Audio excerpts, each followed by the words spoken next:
Do you sometimes feel like something is wrong with you when you have tried all the manifesting techniques and they end up working just a little bit and then sometimes not at all? Do you ever wonder why the law of attraction works for others but not you? Have you tried to manifest a certain amount of money and it didn't come your way? Most likely, you are in the cycle of stagnation. How would it feel to have more peace and tranquility in your body when it comes to abundance? How would it feel to be more at ease receiving financial abundance in your life? Bet it would feel more free and safe, right? Energetically, our bodies hold memories of past versions of ourselves when our relationship with money was just building up, meaning what you learned about money from your caretakers, your body and your mind absorbed as the absolute truth around how to handle financial situations. These patterns of behavior may be subtly present in your relationship with financial abundance and quite possibly be blocking you from receiving the money you desire. When we have stagnant, stuck, repressed, and gummed up energy, which is held up in our minds and body in the way of a belief system, even with the most potent mindset work out there, it will not allow our emotional bodies to be on board with a new way of thinking. In other words, if we are not working on the body level to heal repressed emotions and beliefs around our relationship with money and financial abundance, we will not be able to manifest the abundance we actually desire with ease. In my course, Demystify Your Money Wounds, I'm opening up my teachings to 8 people who desire to heal their beliefs around money on a bodily level. Budgeting, creating spreadsheets, saving money, and even mindset work around abundance will only get you so far. It's the body and the nervous system that need to be on board with your relationship to abundance, and this is your opportunity to join me, Sarita, to help guide you to release those old stories and patterns so you can create and attract the abundance you desire. To join this program, head to saritawellness.com/healing to lock in your spot. We start on January 2nd. Now, on to the scheduled program.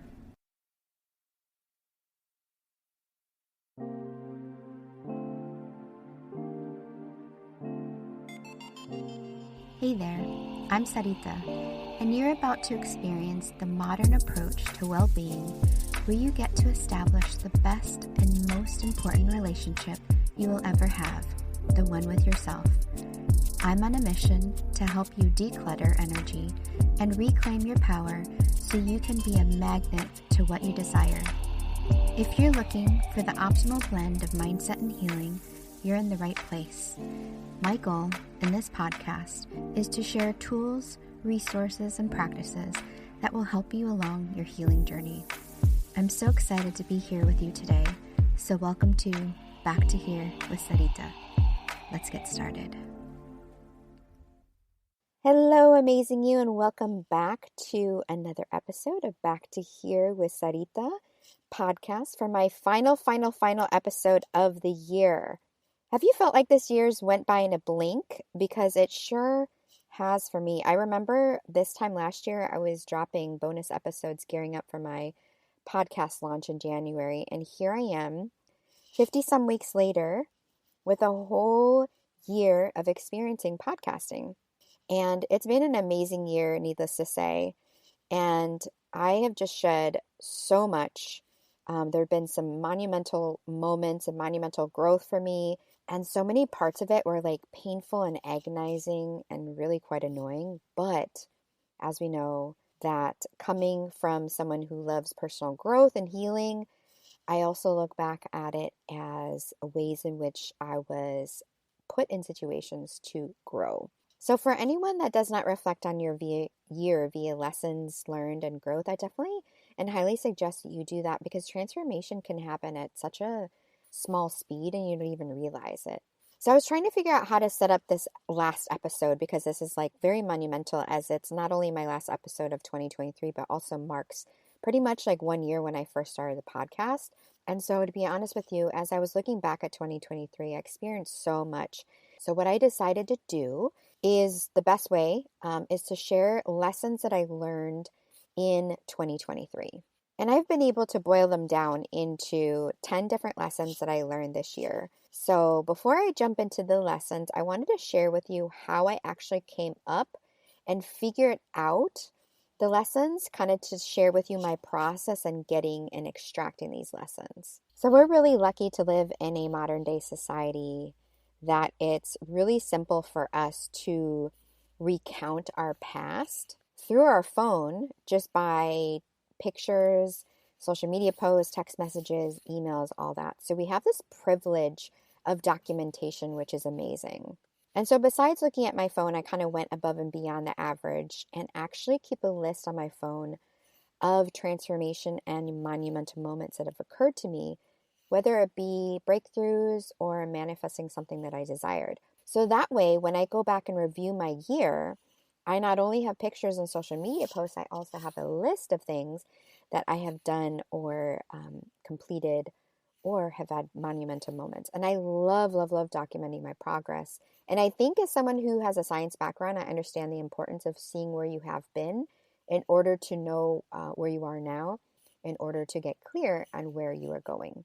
So I also heavily utilize journaling, and I've been a writer of journaling since I was 9 years old. And I have these like really great memories of me staying up really late at night, journaling under a little lamp, writing stories and journaling in my junior high years, all the way up into high school and college. So with all these outlets of record keeping, I was able to draw out 10 lessons that I learned this year during 2023 and how it's impacted my emotional and spiritual growth. And I'm going to go through each one, and they are not necessarily like chronological, but I've tried to keep them in the form of monumental moments during the year. And as much as I can, I'm going to refer to the different episodes where I've talked about them in different podcast episodes throughout this year so I can tie them to these moments as I was reflecting on them via my podcast. That way, if you desire, you can go back and listen to some of the episodes that correlate with the lessons. Okay, let's get started. Lesson number 1, real healing is possible.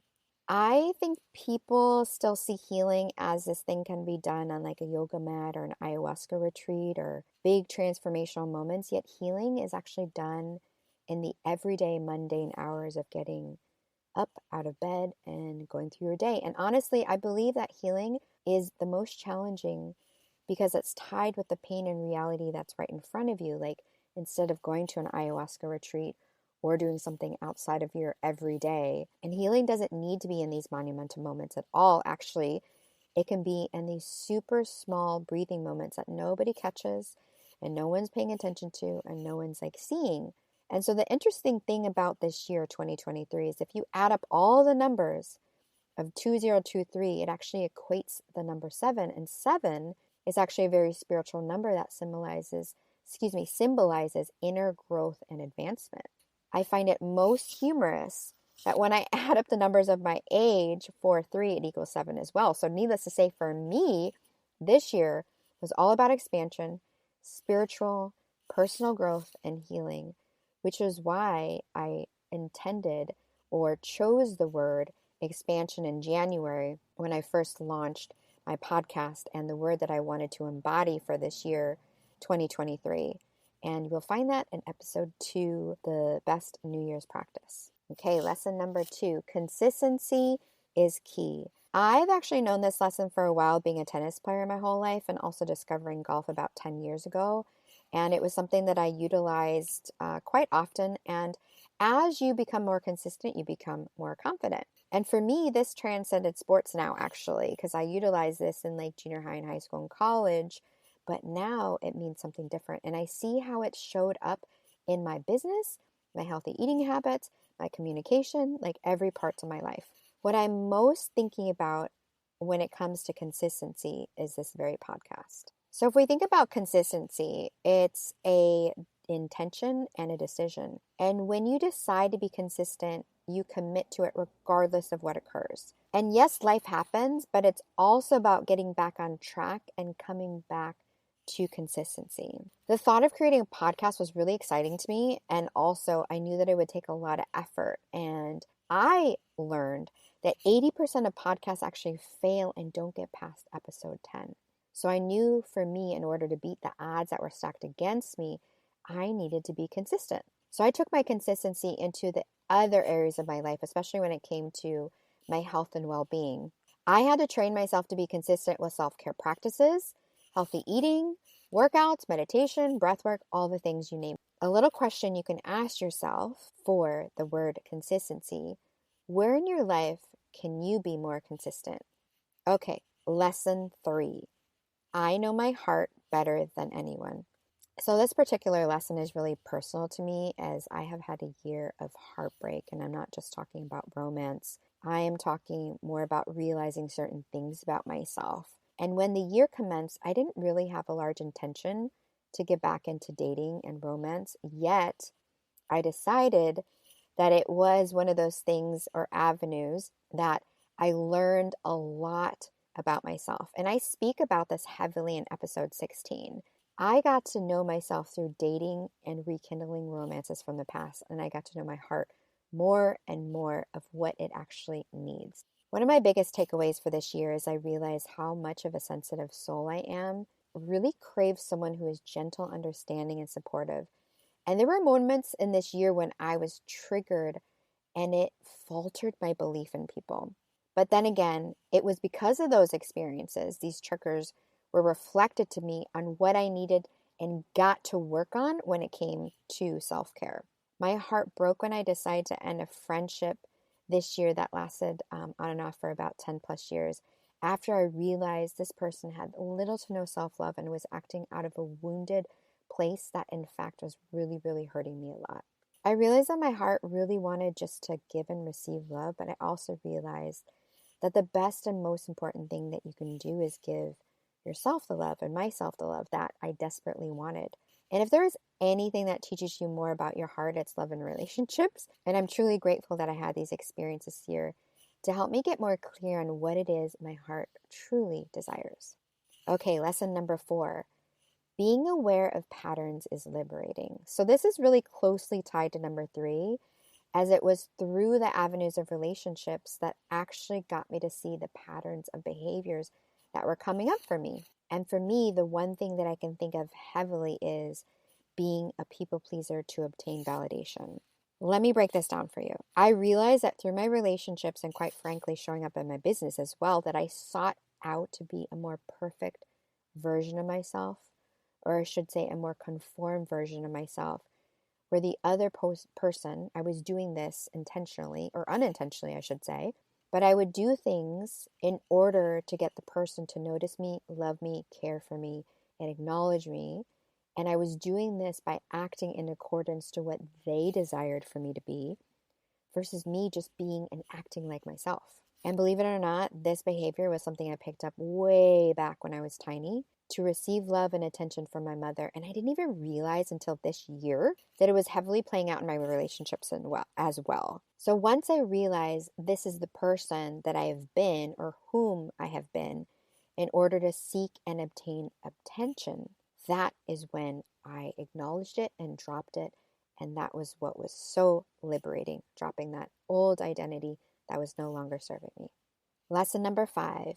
Being true to yourself takes courage and vulnerability. This one I feel has been a lifelong lesson for me, and as a woman of color, I have been taught to act and think certain ways about myself for quite some time, and it's been a lifelong journey unwinding myself from that. It is where it showed up the most this year was in business. So about the middle of the year, I decided to hire a one-on-one coach. And my number one issue that I was dealing with at that time was major imposter syndrome about being a spiritual coach and leader.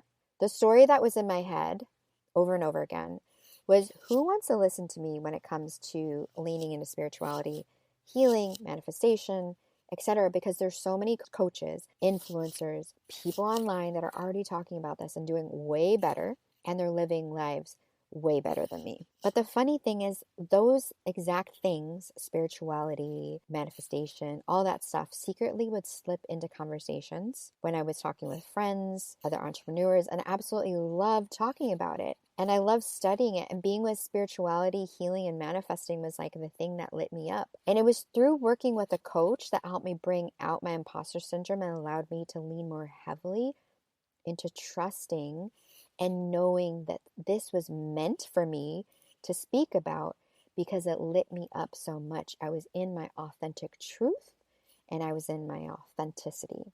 when I decided to truly embrace the parts of me that were happy and energized by the things I actually loved practicing and speaking about. That is when, and I was within my own true essence, that's when things started to shift for me.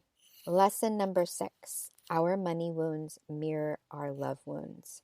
So one of the biggest breakthroughs for me this year that was a parallel, and I was just talking about it as being a people pleaser in order to obtain validation, was how much I related to money the same exact way. I didn't see this huge connection until this year, to be quite honest with you.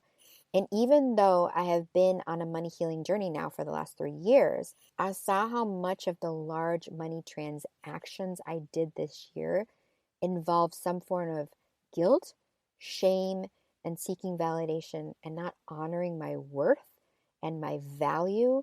So the energy behind these transactions did not feel good in the long term. And so because of this aha moment of the correlation between money and love brought me to the point where I desired to share with you, my audience, in helping you heal your scarcity wounds around money, abundance, and all the things, and which has planted the seed and allowed me to share not only my journey, but also the program that I'm launching in January. Lesson number 7, your body always knows the answer.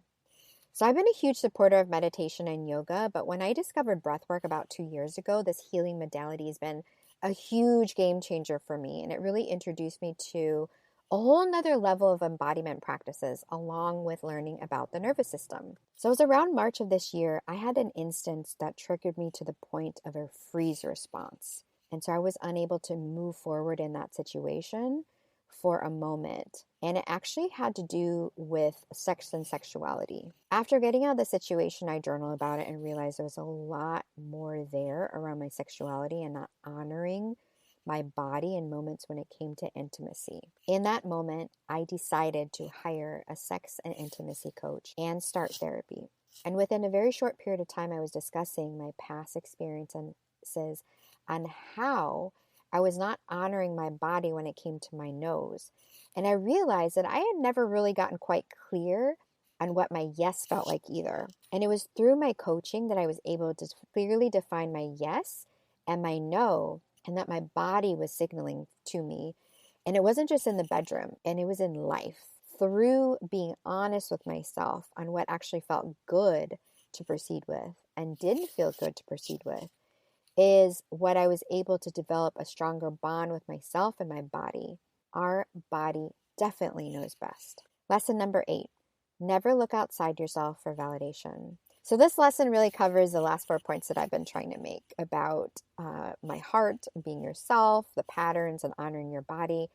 And I want to direct this to a little bit more outside of relationships and friendships and the experiences when it comes to social media, especially for myself as a content creator.